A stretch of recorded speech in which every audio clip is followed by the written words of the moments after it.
yeroodhaaf maqaa kiyya himachuun barbaadu kanan dhaladheetti guddadhe jiituu magariituu Oromiyaa keessatti umriin koollee barnootaaf akkuma gaheen maatiin kiyya gara mana barnootaatti na erganii haalaan seera qabeessaan qubeerraa ka'een baradhe. Qubee jechuun akka naannoo keenyaatti otuu kutaa tokkoffaa barachuun eegaliin waggaa 2 umrii waggaa 5tti galanii kan baratanidha. Namni barnoota sanatti cimee sadarkaadhaan ba'uu danda'e carraa darbee kutaa 3ffaa barachuu qaba. Ani garuu yeroo sanaaf sadarkaa waan hin arganneef akkuman baradhee xumureen kutaa tokkoffaa barachuu eegaleen kanan qubeetti baradhe illee hundee waan naaf ta'eef haala gaariin hamma kutaa 12ffaatti baradheera. Abbaan koo barsiisaa mana barumsaa sadarkaa 2ffaadha. Harmeen koo immoo erga abbaa kiyyatti heerumtee booda nuun guddisuuf barnoota ishee addaan kuttee nu waliin jiraachaa jirti. Hangan kutaa 7ffaa baradhutti jireenyi maatii koo jireenya qananiidha. Kan jiraannu aanaa keessallee waan tureef waan nyaataa warra abbaa koo biraa baadiyyaatii fedhanna. Haala kanaan jireenya ho'aa jiraachaa otoo jirru du'aaf safuudhaatii abbaan koo fayyaama ganama sa'aatii 1:00 gara mana barumsaatti malee turtii sa'aatii 1 booda otoo deemaa jiru karaa irratti akka kufe haadha kiyyatti himu. Bakka jirtuu uffata kiyya nan jijjiirradhatoon jedhiin harka ishee cilaattiin uffata ishee bukoo qabuun fiigaa gara mana barnootaatti abbaa kiyya barbaaduu ni deemti. Battala kanas gara buufata fayyaa barsiisonni baatanii ni geessu. Nuufi namoota isa beekan gidduutti naasuu guddaatu ta'e. Battala gara buufata fayyaa deemu riifarii gara hospitaala godinaatti barreessanii fi haa ta'utii garuu maalaa godhu. Kufee yeroo turtii daqiiqaa 50 hin geenye keessatti lubbuunsaa addunyaa kanarraa dabartee gaddi mana keenya mana barumsaa aanaa keenyaa barattootaa fi barsiisota isa beekan gidduutti ni uumama. Haati barnoota ishee kutaa 9tti addaan kuttee erga kanaa ijoollee ishee akkamittiin haa barsiistu.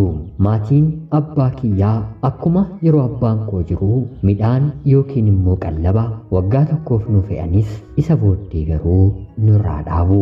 Erga kanaas haati kiyya mindaa gahumsaa abbaa koorraa kennamuu fi qarshii muraasaan mana keenya jiraachisuu itti fufti. Haa ta'utii garuu yeroodhaa gara yerootti jireenyi biyya keenyaa qaala'uu yeroo jalqabu kan duraan guyyaatti si'a 4 illee nyaannu gara si'a 2tti deebi'ee guyyaa tokko immoo haga bubuluun dukkanni rakkinaa dukkanni daara dhabuu mana keenyatti ol galte. Haa ta'utii garuu kanuma keessaa obboloonni koo warri dhiiraa barnootatti illee cimoo waan ta'aniif baratanii yuunivarsiitii seenu. Anillee haadhuma kiyya waliin rakkadheen hanga kutaa 12tti nan baradhe. Haa ta'utii garuu akka obboloota kiyyaa qabxiin maatirikii anaaf hin dhufne.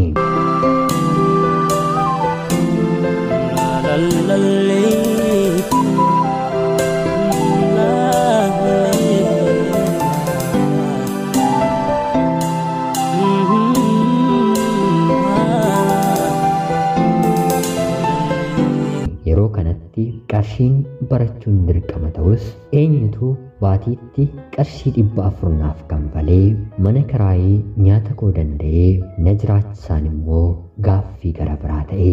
Abbaan kiyya boqochuunsaa yeroo kamiyyuu caalaa bara kana sirriitti natti dhaga'ame. Otoonni hin boqonne ta'ee silaa yoona akkam barbaadetti biyyan barbaadetti barachuun danda'a. Haa ta'utii yeroo har'a abbaan qabu mindaan haati kiyya argattu baatiitti qarshii 400 kanfalee mana kiraayee fi nyaata na danda'u miti. Mataa masaafiyyuu qarshii 400 hin guutu. Erga kanaa ani dubaraadhaatii tooftaa barbaadu nan jalqaba. Haadha kiyya waliin halkaniif guyyaa walitti boonya.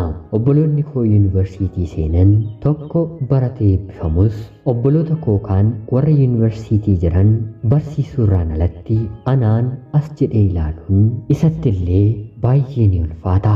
Anis haadha kiyyaan erga kanaa mana kiraa kan baatii tokko kaffaltiis akkanuma kan galmee akkanumallee meeshaawwan xixiqqoo mana keessa na barbaachisan naa guutiitii erga kanaa waaqa kadhadheen lafa lixu lixeen of hin barsiisaa jedheen haadha kiyya nan gaafatadha. Haati kiyyas yaada koof tole jettee warqee 2 gurra isheerra jiru gaafa abbaa kiyyatti heerumte bitee fi naaf gurgurtee wanta ishee gaafadhe naaf guutte. Erga kanaas gara barnoonni digirii jiru magaala gara biraatti godaaneen mana kireeffadheen galmaa'een barachuu nan eegala. Dhalli namaa deemsa isaan mirgarra deemee erga dadhabee booda jiruun lafa kanaa milkaa'uuf yeroo didduu karaa sirrii yookiin immoo mirga dhiisee gara bitaa yookiin immoo dogongoraa filachuun isaa hin oolu. Mooraan kireeffadhee namni mana kireeffatu hedduun bakka itti galudha. Gaarummaan isaa barsiisonnii fi hojjettoonni mootummaa illee ni jiru. Mana haaraa mooraa haaraa kana keessa kireeffadheen wal bariidhaaf torbee booddee maatiin mana sana kireessu hunduma keenya bakka tokkotti nu waamu. Dargaggeessi na bira taa'ee hojjetaa baankii daldala Itoophiyaadha. Faarsaa haala natti siquu waan qabuuf fuula ifaadhaan tapha gammachuutiin waliin taphachuun jalqabe. Wal barree waa'ee isaallee sa'ama kana gidduutti waan hedduu natti dubbatee anis maaliin dhugaa dubbadhaatii dubbii sobaa ol of kaaseen of tuuleen akka natti siquuf kiyyoo qopheesseefiin galgala sana walirraa gargar baane. Ganama barii sa'aatii hojiif qajeelutti anis beekeen miilla isaa eeggadheen gara mana barnootaa nan deeme. Innillee argite miti carraan har'as walitti nu fiddee jennee deemsa daqiiqaa 15 kan ta'u lafa waliin imallee anis bakka mana barumsaa koo innillee bakka hojii isaa deeme. Akka carraa ta'e guyyaa sana isuma waliin imaluuf jecha malee dareen pireedii barnootaa koollee sa'aatii 4ttidha. Sa'a 2tti deemeen sa'a 2 calluma jedheen daree barnootaa keessaa egereen koo borii akkam ta'a jedheen yaadaa taa'aan olee baradheen gara mana kootti deebi'a. Dargaggoon kunillee erga hojii isaa xumuree booda otuu mana isaatti hin goriin balbala kiyya rukutee otoo waliin galiin dhaabbatee kottu maksasii waliin nyaannaa xiqqoo na beela'ee jiraa jechuun na gaafata. Anis dhiiratu gara alaatti ba'a malee dubartiin akka manaa baatii taa'i shiroo xiqqoo siin danfisa jedheen kasala qabsiiseen shiroo fi shayii danfiseefiin kan qajeelee ture hanga sa'aatii 3 ta'utti anuma bira akka inni haasa'uun taasise. Haasa'ee karaa waan hedduu natti gammade. Waan baay'ees jedheen ajaje. Tapha dandeessaa, kofaltuudhaa, namatti ulfaattuu fi kanneen kana fakkaataniin najaje. Haala kanaan hariiroon keenya jalqabe. Kan nama ajaa'ibu gatii kiraa kan baatii tokko malee kan baatii lammaffaa wantan kanfaluu hin qabu. Yeroo kanatti tooftaa uummadheen haati kiyya qarshii siif hin erganaan jettee amma yoonaa qarshiin naaf hin gallee yeroo naaf kennitu siif hin kennaa gatii mana kiraaf kan ta'u qarshii naaf kennii jedheen isan gaafadhe. Tole jedhee naaf kennee haala kanaan nan kanfaladhe. Baay'ee walitti siquu jalqabnee kana booddee ofiillee nyaata manatti hojjetee kan dur buna danfisee hin beekne na waliin taphachuuf qofa buna danfisee na waamee lama taanee sa'a dheeraadhaaf waliin taphachuu jalqabne. Booddee irratti jaalalarra dabarree bultii dhaabbachuudhaaf fedha waan na qabuuf gaaffii isaa ammaaf har'atti akka ta'uuf otoo hin taane bor yookiin immoo borolee bultii akka waliin ijaarrannuuf dargaggoon kun na gaafata.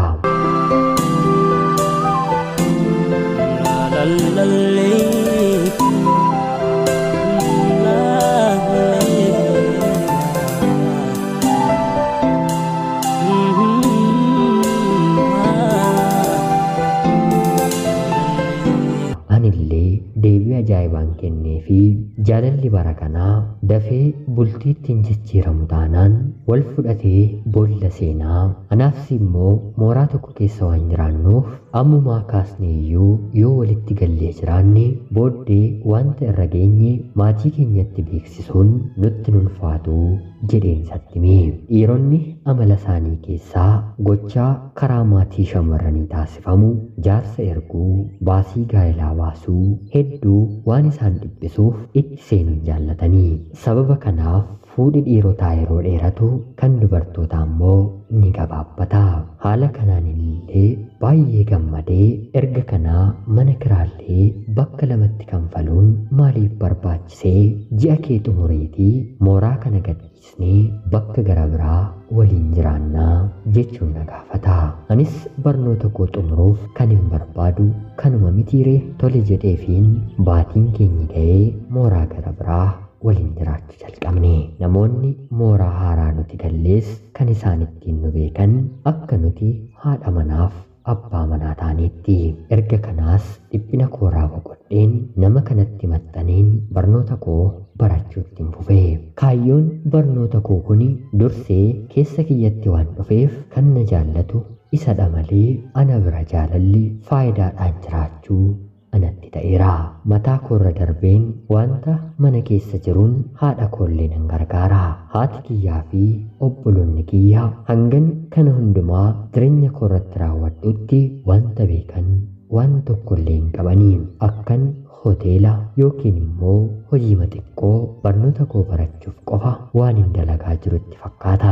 Walitti bu'iinsi mana keessatti anaaf isa gidduutti yeroo uumamu tarii barnoota koo toon xumuriin nan dhaba jedhee waan hin yaaduuf akka haadha manaatti otoo hin taane akka hojjettuu fayyadamaa jiraattuutti tokkotti of lakkaa'een wanta na balleesse akka balleessaa kiyyaatti fudhadheen mana keenyaaf nagaa buusaa. Haa ta'uutii garuu waan tokko yeroo irra deddeebi'ee baay'atu bakkuma galan dhabanii calli jedhanii waan dabarsan keessa ofiitti waan barreessu murxuxxeedha. Guyyaa tokko nama qabee halleeyyaatti nama darbata. Siree anaaf inni irra ciisnu irra ciisee dubartii gara biraaf barreessa.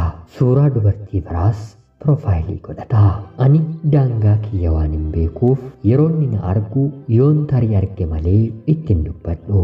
Sababni isaa jireenyi kun jireenya dhugaa akkanaaf hin taane gochaan jalqaba raawwadhe irraa kaasee sirriitti nan beeka. Rabbiif haa galatuutii kanumaanuu kaayyoo koo baradhee xumureen nan eebbifama. Guyyaa eebbaa haati kiyyaa fi obboloonni kiyya muraasa eebba kiyya irratti argamanii hin na eebbisu. Abbaan manaan kiyyallee na waliin waan jiruuf eenyu akka ta'e suuta akka sammuu ishee keessatti gaaffii uumne godheen haadha kiyyatti nan hime. Haadha dhaatii guyyaa eebba koo abbaa manaa kiyya baruun ishee baay'ee ishee gammachiise. Turtii kana booddeedha garbummaan jiraachuun dhaabbatee anis harka isaatiin na nyaachisetti abbaa irree ta'uu kan hin jalqabe. Hojii argachuuf illee baatii lama guunne baankiima daldala Itoophiyaa keessa bakkuma abbaan manaan kiyya hojjetu nan argadhe. Harka muruu diina ofii malee jedhamitiiree gootichi artist Haacaaluu Hundeessaa harka keerraa nyaadheera. Ergan eebbifamee hojii qabadhee sittillee hin jijjiiramu. Ati dhuguma anaaf abbaa manaa moo nama gara biraadhaa jedheen gaafadheeni. Yeroo kanatti inni har'a eebbifamtee bakka yaadde geessee gaaffii kana gaafachuu maaltu sitti fidee maal argattee jedhee na gaafate. Anis hanga yoonaa waa hedduu danda'een si waliin jiraadheera. Kanaan booddee garuu amala kee kanaan si waliin jiraachuu hin danda'u. Hanga yoonaa wanta naa goote hundumaatiif Waaqayyo siif haa kennu. Har'aa kaasee garuu haala kanaan si waliin jiraachuu hin danda'u jedheen meeshaa kiyya walitti qabadheen mana haaraa kireeffadheen gadhiiseen ba'eefi mana dhiisee ba'us bakka hojiitii garuu yeroo hundaa wal argina. Yeroo tokko dhiibbaallee narratti uumuu barbaada. Kashlabbummaansaa akkuma jirutti ta'ee jaalala qulqulluu garuu hinnaaf qaba waan tureef maalin balleessee rakkoo kootiif dhiifama naaf godhii nan sirraa guyyaan itti naan hin jenne hin turre.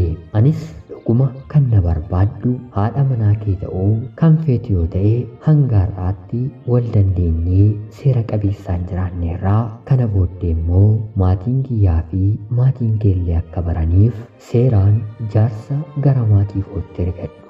Yoo dandeesse gaa'ilaan yoo dadhabne immoo qubeelaa hidhannee walii mallatteessinee haadha manaaf abbaa manaa taanee daa'imallee horannee waliin jiraannaa jechuun isan gaafadhe. Jireenya jiraatamu oolmaan dagatamnee fi jaalalli bultiif ta'u toora qabatanii naaf sirraa'u jalqabu. Hanga baatii lamaatti wantoota kana hunda abbaan manaan kun sirreessa. Erga kanaas qubeelaa hidhannee haadha kiyyatti illee jaarsi kabajaan ergamee bultiin keenyi seeraan dhaabbatee anis jireenya gad of qabummaa keessaa baheen cinaacha isaa maddii dhaabbadheen akka hiriyoota koo suura ka'een piroofaayilii sooshaal miidiyaa koo godhadhe. Kana caalaa milkaa'uu, kana caalaa eebbifamu maaltu jira? Abbaan manaan koo kun amma na bira ciisee dubartii biraaf barreessuu miti otuu ijji kiyya arguu suuraa dubartootaa toora feesbuukii isaarraa arguullee gara jabaatee sekendii tokkoof hin ilaalu. Amma rabbiif haa galatuutii daa'imallee godhannee jirra. Haadha koollee akka garaa kootti nan gargaaraani. Garuu gochaa kana hundumaa kan godhe ana otoo hin taane anaa ol kan jiru Waaqayyo Gooftaadha. Isaaf qofti galanni haa ta'u. Ana obboleettii keessan Jiituu Magariituu Oromiyaa keessaa ulfaadhaa nagaatti galatooma.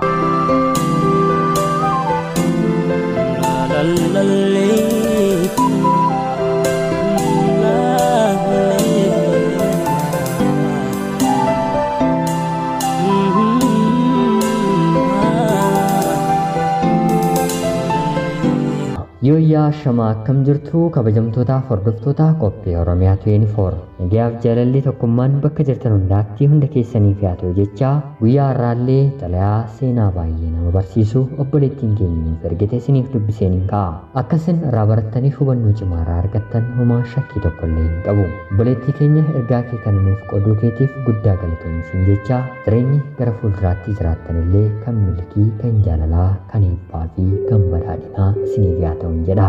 Egaan kabajamtootaaf hordoftoota qophii Oromiyaa 24 yaada jajjabinaa obboleettii keenyaaf qoodaa jecha sa'aatii kanaaf seenaaf isiniif qabaddeen dhiyaadhe kanuma fakkaatti. Haga yoonaatti na dhaggeeffachaa waan turtaniitiif guddaa galatooma. Laayikii fi sheer akkanumallee namoonni chaanalii keenyaaf haaraa taatan anaa dhufu jecha kun Oromiyaa 24 guyyaa guyyaatiin xalayaa jaalalaa fi seenaa jireenyaa nama barsiisuuf bashannansiisuu danda'u isiniif qabattee waan dhiyaattuuf isinillee sabiskiraayib gochuun maatii keenya erga taatanii booda xalayaa jaalalaa yookiin seenaa jireenyaa nama barsiisuu bashannansiisuu danda'u qabaattan karaa teelegiraamii karaa lakkoofsa bilbilaa kiyyaa 937 naaf erguun irratti hirmaachuu dandeessu. Qopheessuuf qindeessuun isin waliin kanan ture ani gammachiista shoomiidha. Qophii gara biraatiin guyyaa boreen walitti deebi'utti bakka jirtan maraan turtii gaarii isiniif hawwaa horaa bulaa.